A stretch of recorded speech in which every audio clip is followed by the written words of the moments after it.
ಕಟ್ಟುನಿಟ್ಟುಗಳಲ್ಲಿ ಇರಬೇಕು ಅಂತ ಹೇಳ್ತಾರೆ, ಹೌದಾ?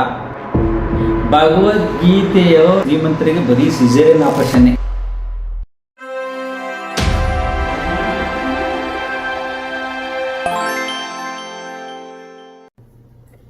ನಮಸ್ಕಾರ ಸ್ನೇಹಿತರೆ, ನಮ್ಮ ಹ್ಯಾಪಿ ಲೈಫ್ ಯೂಟ್ಯೂಬ್ ಚಾನಲ್ನಲ್ಲಿ ಒಬ್ಬರು ಪ್ರಶ್ನೆ ಕೇಳಿದ್ದಾರೆ.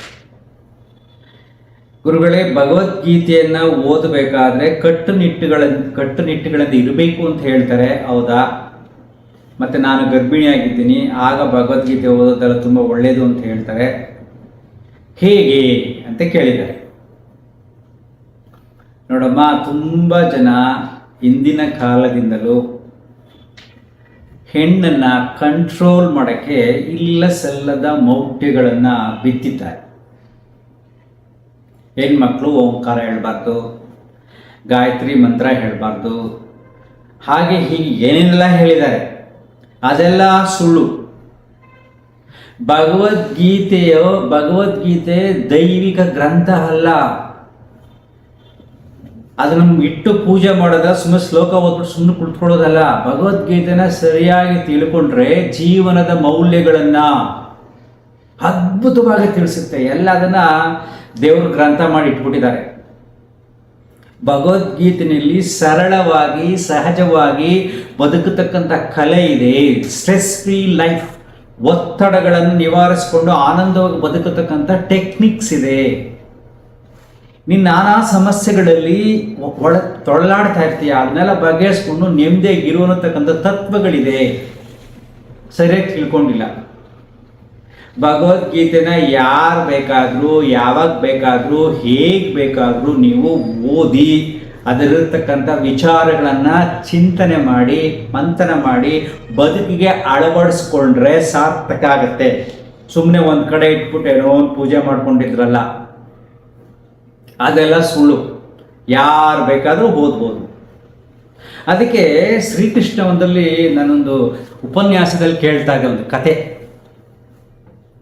ಅಲ್ಲಿ ಕೃಷ್ಣ ಒಂದು ಸಡನ್ನಾಗಿ ವಿದುರನ ಮನೆಗೆ ಹೋಗ್ತಾನೆ.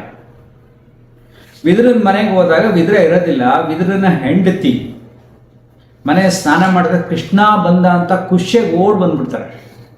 ಸ್ನಾನದ ಮನೆಯಿಂದ ಹಾಗೆ ಓಡ್ ಬಂದ್ಬಿಡ್ತಾಳೆ. ಅವಳು ಬಂದು ಹಾಗೆ ಕುಳಿತಿರ್ಬೇಕಾದ್ರೆ ಕೃಷ್ಣ ಹೋದ ತಕ್ಷಣ ಅವಳು ತೊಡೆ ಮೇಲೆ ಮಲ್ಕೊಂಡಿರ್ತಾನೆ. ಅಷ್ಟೊಂದು ಮಾತೃ ಪ್ರೇಮ. ಕೃಷ್ಣ ಅಂದ್ರೆ ಅಷ್ಟೊಂದು ಒಂದು ಮಗು ಥರ. ಆಗ ವಿದುರ ಬಂದು ನೋಡ್ತಾನೆ, ಏನು ಹೀಗೆ ಮಲಗಿದ್ದಾನೆ ಕೃಷ್ಣ ಅಂದಾಗ ಆಶ್ಚರ್ಯ ಆಗುತ್ತೆ. ಕೃಷ್ಣ ನಿದ್ದೆಯಲ್ಲಿರ್ತಾನೆ. ಅವಾಗ ಆ ವಿದುರ ಎಬ್ಬರಿಸ್ತಾನೆ.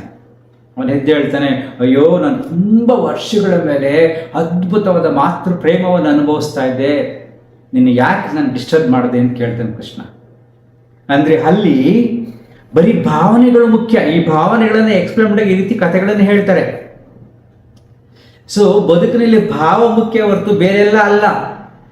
ಮನಸ್ಸಿನಲ್ಲಿ ಕಶ್ಮಲ ತುಂಬಿಕೊಂಡು, ದೇಹದಲ್ಲಿ ಕಶ್ಮಲ ತುಂಬಿಕೊಂಡು ಅದ್ರ ಮಡಿಗಿಡಿ ಎಲ್ಲ ಮಾಡಿ ಹಾಗೆ ಹಿಂಗೆ ಅಂತ ಮಾಡಿ ನೀನು ಮಾಡತಕ್ಕಂಥದ್ದು ವ್ರತ ಅಲ್ಲ, ಪೂಜೆ ಅಲ್ಲ, ಆರಾಧನೆ ಅಲ್ಲ. ಇದಕ್ಕೊಂದು ಇನ್ನೊಂದು ಎಕ್ಸಾಂಪಲ್ ಕೊಡ್ತೀನಿ, ಬೇಕು ಇದು ಪ್ರಾಕ್ಟಿಕಲ್ ಆಗಿ ನೋಡಿ. ಯೂಟ್ಯೂಬಲ್ಲಿ ಚೆಕ್ ಮಾಡಿದ್ರೆ ನೀವು ಅಡ್ರೆಸ್ ಸಿಗುತ್ತೆ, ಅದು ಗೂಗಲಲ್ಲಿ ಸಿಗುತ್ತೆ. ಶಾಂತಿ ಕುಂಜ ಅಂತ ಒಂದು ಆಶ್ರಮ ಇದೆ ಹರಿದ್ವಾರದಲ್ಲಿ. ಅದು ದೊಡ್ಡ ಆಶ್ರಮ. ನಾನು 10 days ಇದ್ದೆ. ಆಶ್ರಮದಲ್ಲಿ ಹೆಣ್ಮಕ್ಳೇ ಗಾಯತ್ರಿ ಮಂತ್ರೋಪದೇಶ ಕೊಡೋದು, ಹೋಮಗಳನ್ನು ನಡೆಸೋದು ಎಲ್ಲ ಹೆಣ್ಮಕ್ಳೇ ಮಾಡ್ತಾರೆ. ಗಾಯತ್ರಿ ಮಂತ್ರದ ಪ್ರಯೋಜನಗಳಂತೂ ಸೈಂಟಿಫಿಕ್ ಆಗಿ ರಿಸರ್ಚ್ ಮಾಡಿ ಎಲ್ಲರೂ ಮಾಡಬೇಕು ಅನ್ನತಕ್ಕಂಥದ್ದು ಕೆಲವು ಪದ್ಧತಿಗಳನ್ನು ಸತ್ತೋದ್ಮೇಲೆ ಮಾಡ್ತಾರಲ್ಲ, ಪಿಂಡ ಅರ್ಪಿಸೋದು, ಅದಕ್ಕೊಂದು ವ್ರತಗಳು ಏನೇನು ಮಾಡ್ತಾರಲ್ಲ, ಪೂಜೆಗಳು, ಅದನ್ನೆಲ್ಲ ಹೆಂಗಸರು ಮಾಡಿಸ್ತಾರೆ. ಹೆಂಗಸರು ಚಾಂಟ್ ಮಾಡ್ತಾರೆ, ಪ್ರತಿಯೊಂದು ಹೆಂಗಸರೇ ಮಾಡ್ತಾರೆ. ಯಾಕಂದ್ರೆ ಅಲ್ಲಿದೆ, ಅವ್ರು ಎಕ್ಸಾಂಪಲ್ಸ್ ಕೊಡ್ತಾರೆ ವೇದಗಳ ಕಾಲಗಳಿಂದ ಯಾವ ರೀತಿ ಬಂದಿದೆ ಅಂತ. ಹೆಂಗಸರು ಎಲ್ಲವನ್ನೂ ಮಾಡ್ಬೋದು, ಶುಚಿಭೂತರಾಗಿ ಕುಳಿತುಕೊಂಡು ಪ್ರತಿಯೊಂದನ್ನು ಮಾಡ್ಬೋದು, ಯಾವುದೂ ಕಟ್ಟಳೆಗಳು ಇಲ್ಲ. ಇನ್ನು ನಾನು ಪ್ರೆಗ್ನೆಂಟ್ ಆಗಿದ್ದೀನಿ, ಆ ಟೈಮಲ್ಲಿ ಭಗವದ್ಗೀತೆ ಓದಬೇಕು ಅಂತ ಹೇಳ್ತಾರೆ. ಹೇಗೆ ಗುರುಜಿ? ನೀವು ಭಗವದ್ಗೀತೆ ಓದೋದ್ರಿಂದ ಮನಸ್ಸು ರಿಲ್ಯಾಕ್ಸ್ ಆಗುತ್ತೆ, ಅರ್ಥ ಆದರೆ ನಿಮಗೆ ಜ್ಞಾನ ಬರುತ್ತೆ. ಸೊ ಮನಸ್ಸು ಶಾಂತವಾಗಿದ್ದಾಗ, ಗರ್ಭಾವಸ್ಥೆಯಲ್ಲಿದ್ದಾಗ ಯಾವುದೇ ದೇಹದಲ್ಲಿರ್ತಕ್ಕಂಥ ಪ್ರತಿಯೊಂದು ಹಾರ್ಮೋನ್ಸ್ ಬ್ಯಾಲೆನ್ಸ್ ಆಗಿರುತ್ತೆ, ಮಗು ಒಳಗಡೆ ಶಾಂತವಾಗಿರುತ್ತೆ, ಆ ನಾಲೆಡ್ಜ್ ಬರುತ್ತೆ. ಈ ಕೆಲವು ವಾಟ್ಸಪ್ಪಲ್ಲಿ ನೋಡ್ತಾ ಇರ್ತೀವಿ, ಕೆಲವು ಮಕ್ಳು ಹೆಂಗೆ ಆಡ್ತಿರ್ತಾರೆ, ತುಂಬ ಕೈಗಳು ಹಿಂಗೆಲ್ಲ ಆಡ್ತಾ ಇರ್ತಾರೆ, ಟೆನ್ಷನ್ ಮಾಡ್ಕೊಳ್ತಾ ಅವ್ರ ಅಮ್ಮ ಯಾವಾಗ ಬರೀ ಮೊಬೈಲಲ್ಲಿ ಇರ್ತಾರೆ, ಬರೀ ಮೊಬೈಲಲ್ಲೇ ಇರೋದು, ಏನೇನೋ ನೋಡೋದು, ಗೇಮ್ಸ್ ನೋಡೋದು, ಟಿ ವಿ ಸೀರಿಯಲ್ ನೋಡೋದು. ಎಮೋಷನ್ಸಲ್ಲಿ ವ್ಯತ್ಯಾಸ ಆದಾಗ, ಭಾವನೆಗಳಲ್ಲಿ ವ್ಯತ್ಯಾಸ ಆದಾಗ ಸಹಜವಾಗಿ ದೇಹದ ಮೇಲೆ ವ್ಯತ್ಯಾಸ ಆಗುತ್ತೆ. ನೀವು ತುಂಬ ದುಃಖಪಟ್ಟಾಗ ನೋಡಿ, ಹೊಟ್ಟೆ ಸಂಕಟ ಆದಾಗ ಊಟನೇ ಮಾಡೋಕ್ಕಾಗಲ್ಲ. ಯಾವ್ದಾರು ಆಘಾತಗಳಾದಾಗ ಹೆಂಗಾಯ್ತದು, ಹೊಟ್ಟೆ ಮೇಲೆ ಹೆಂಗೆ ಎಫೆಕ್ಟ್ ಆಯಿತು, ಜೀರ್ಣಾಂಗದ ಮೇಲೆ ಹೇಗೆ ಎಫೆಕ್ಟ್ ಆಯಿತು, ದೇಹ ನಡುಕ ಬರುತ್ತೆ, ಭಯ ಬಂದಾಗ ಬೆವರು ಬರುತ್ತೆ, ಇದೆಲ್ಲ ಎಮೋಷನ್ಸ್, ಥಾಟ್ಸ್. ಇದ್ರ ಬಗ್ಗೆ ಬೇಕಷ್ಟು ಮಾತಾಡಿದ್ದೀನಿ. ಸೊ ಹೀಗೆ ಗರ್ಭಾವಸ್ಥೆಯಲ್ಲಿದ್ದಾಗ ನಿಮ್ಮ ಮನಸ್ಸು ಶಾಂತವಾಗಿದ್ದರೆ, ಒಳ್ಳೆಯ ಚಿಂತನೆಗಳನ್ನು ಮಾಡಿದ್ರೆ ಆ ಮಗು ಮೇಲೆ ಎಫೆಕ್ಟ್ ಆಗುತ್ತೆ. ಅದಕ್ಕೋಸ್ಕರ ಇಂದಿನ ಕಾಲದಲ್ಲಿ ಓದಮ್ಮ ಟ್ರೆಡಿಷನಲ್ ಆಗಿ ಹೇಳ್ತಾ ಇದ್ರು. ಬಟ್ ಒಳ್ಳೆಯ ಚಿಂತನೆ, ಒಳ್ಳೆಯ ವಿಶ್ರಾಂತಿ, ಮನಸ್ಥಿತಿ, ನಗ್ನಗ್ತಾ ಇರೋದು, ಖುಷಿಯಾಗಿರೋದು, ಎಲ್ಲ ಸೇವೆ ಮಾಡೋದು, ಅದು ತುಂಬ ಮುಖ್ಯ. ಮತ್ತು ಈ ಪ್ರೆಗ್ನೆನ್ಸಿ ವಿಚಾರಕ್ಕೆ ಬಂದಾಗ ನಾನು ಒಂದು ಎಕ್ಸಾಂಪಲ್ ಹೇಳ್ತೀನಿ ನಾನು ನಿಮಗೆ. ಇದು ತುಂಬ ವರ್ಷಗಳ ಹಿಂದೆ, 40 ವರ್ಷಗಳ ಹಿಂದೆ ನಾವು ಹಳ್ಳಿನೊಂದು ಬಾವಿ ತೆಗಿಸ್ತಾ ಇದ್ವಿ. ಆ ಕೆಲಸಕ್ಕೆ ಬರ್ತಾ ಇದ್ವಿ. ಅಲ್ಲೊಂದು ಪ್ರೆಗ್ನೆಂಟ್ ಲೇಡಿ, ಅವಳು ಮಣ್ಣು ಎತ್ಕೊಂಡು ಹೊರಗಡೆ ಹಾಕೋದು ಎಲ್ಲ ಮಾಡ್ತಿದ್ಲು. ನಮ್ಮ ತಂದೆ ಹೇಳ್ತಾ ಇದ್ರು, ನೋಡಮ್ಮ ನೀನು ಮಾಡಬೇಡ, ನೀನು ಈ ಟೈಮ್ನಲ್ಲಿ ಕೆಲಸ ಮಾಡಬಾರ್ದು, ಏನಾದ್ರು ಹೆಚ್ಚು ಕಡಿಮೆ ಆದ್ರೆ ಏನು ಮಾಡಬೇಕು, ನೀನು ಕೆಲಸಕ್ಕೆ ಬರಬೇಡ ನಾಳೆಯಿಂದ ಅಂತ ಸೀರಿಯಸ್ ಆಗಿ ಹೇಳ್ತಾ ಇದ್ರು. ತುಂಬು ಗರ್ಭಿಣಿ. ಆಯ್ತು ಬುದ್ಧಿ ನಾಳೆ ಬರಲ್ಲ ಅಂತ ಹೇಳಿದ್ಲು. ಆಮೇಲೆ ಮಧ್ಯಾಹ್ನ ಊಟದ ಬ್ರೇಕು, 1 ಗಂಟೆಗೆ ಹೋದ್ಲು. 1 ಗಂಟೆಗೆ ಹೋಗಿ ಸ್ವಲ್ಪ ಹೊತ್ತಾದ್ಮೇಲೆ ನಾವು ಮನೆಗೆ ಬಂದ್ವಿ. 3 ಗಂಟೆಗೆ ಬಂದರೆ ಅವಳಿಗೆ ಗಂಡು ಮಗು ಆಯಿತು. ಅವಾಗ ಆರಾಮಾಗಾಯ್ತು. ಸೊ ಅವಳು ಕೆಲಸ ಮಾಡ್ತಾನೆ ಇದ್ಲು. ಈಗ ನಾವೇನು ಮಾಡ್ತೀವಿ, ಈ ಬೆಂಗಳೂರಲ್ಲಿ, ಸಿಟಿಗಳಲ್ಲಿ, ಅಲ್ಲಿ ಇಲ್ಲಿ pregnancy treat as a disease, ಒಂದು ಕಾಯಿಲೆ ಥರ. ಅದಕ್ಕೆ ಅದು ಮಾಡಬೇಡ, ಇದು ಮಾಡಬೇಡ, ಹಂಗೆ ಮಾಡಬೇಡ, ಹಿಂಗೆ ಮಾಡಬೇಡ ಅಂತೀವಿ.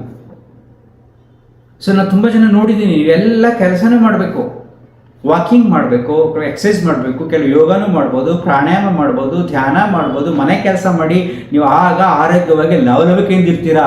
ಪ್ರೆಗ್ನೆಂಟ್ ಆಗಿ ನಿಮ್ಗೆ ಒಂದ್ಗಡೆ ಕುಳಿತಿರೋದು, ಏನು ಮಾಡದೇ ಇರೋದು, ಆಗಲೇ ಆಸ್ಪತ್ರೆಗೆ ಹೋದ್ರು ಸಾಕು, ಶ್ರೀಮಂತರಿಂದ ಗೊತ್ತಾಗ್ಬಿಟ್ರೆ ಸಿಸೇರಿಯನ್ ಆಪ್ರೇಷನ್ ಮಾಡಿ ಮಲಗಿಸ್ಬಿಡ್ತಾರೆ. ನಾರ್ಮಲ್ ಡೆಲಿವರಿ ಆಗಲಿಕ್ಕೂ ಬಿಡಲ್ಲ. ತಮಾಷೆ ಕಾಣುತ್ತೆ, ಬೇಕಾದ ನೋಡಿದ್ದೀನಿ. ಅರ್ಥ ಆಯ್ತಾ? ತುಂಬ ಜನ ನನ್ನ ಕ್ಯೂರಿಯಾಸಿಟಿಗೆ ಬಂದರು. ಕೆಲವೆಲ್ಲ ನಮ್ಮ ಯೋಗ ಕ್ಲಾಸ್ಗೆ ತುಂಬ ಜನ ಲೇಡೀಸು ಎಲ್ಲ ಬರ್ತಾರಲ್ಲ, ಕೇಳ್ತಾ ಇರ್ತೀನಿ. 90% ಶ್ರೀಮಂತರಿಗೆ ಬರೀ ಸಿಸೇರಿಯನ್ ಆಪ್ರೇಷನ್ನೇ. ಹಾಗಾಗಿದೆ ನಮ್ಮ ವ್ಯವಸ್ಥೆ ಈಗ. ಅದಕ್ಕೆ ನಾನು ಹೇಳ್ತಾ ಇದ್ದೀನಿ, ಆರಾಮಾಗಿರಿ, ಎಲ್ಲ ಕೆಲಸ ಮಾಡಿ, ಮನಸ್ಸನ್ನು ಖುಷಿಯಾಗಿ ಇಟ್ಕೊಳ್ಳಿ, ನಗ್ನಗ್ತಾ ಇರಿ, ಒಳ್ಳೆ ಪುಸ್ತಕಗಳನ್ನು, ಒಳ್ಳೆ ಸಂಗೀತಗಳನ್ನು, ನಿದ್ರೆ ಒಂಥರ ಹಾಯ್ ಅನಿಸ್ಬೇಕು. ಕೋಪ ಬರತಕ್ಕಂಥ ಸಂಗೀತ ಅಲ್ಲ, ಹಾಯ್ ಅನಿಸ್ಬೇಕು. ಆ ಥರ ಸಂಗೀತಗಳನ್ನು, ಒಳ್ಳೊಳ್ಳೆ ಭಜನೆಗಳನ್ನು ಕೇಳಿ, ಇಂಪಾರ್ಟೆಂಟ್ ನೆನ್ಪಿಟ್ಕೊಳ್ಳಿ. ಬೆಳಗಿಂದ ಸಂಜೆವರು ಕೆಲಸ ಮಾಡ್ತಾ ಖುಷಿಯಿಂದ ಇರಿ, ಅದೇ ಸಾಕು. ಯಾವ ಗ್ರಂಥ ಬೇಕಾದರೂ ಓದಿ. ಧನ್ಯವಾದಗಳು.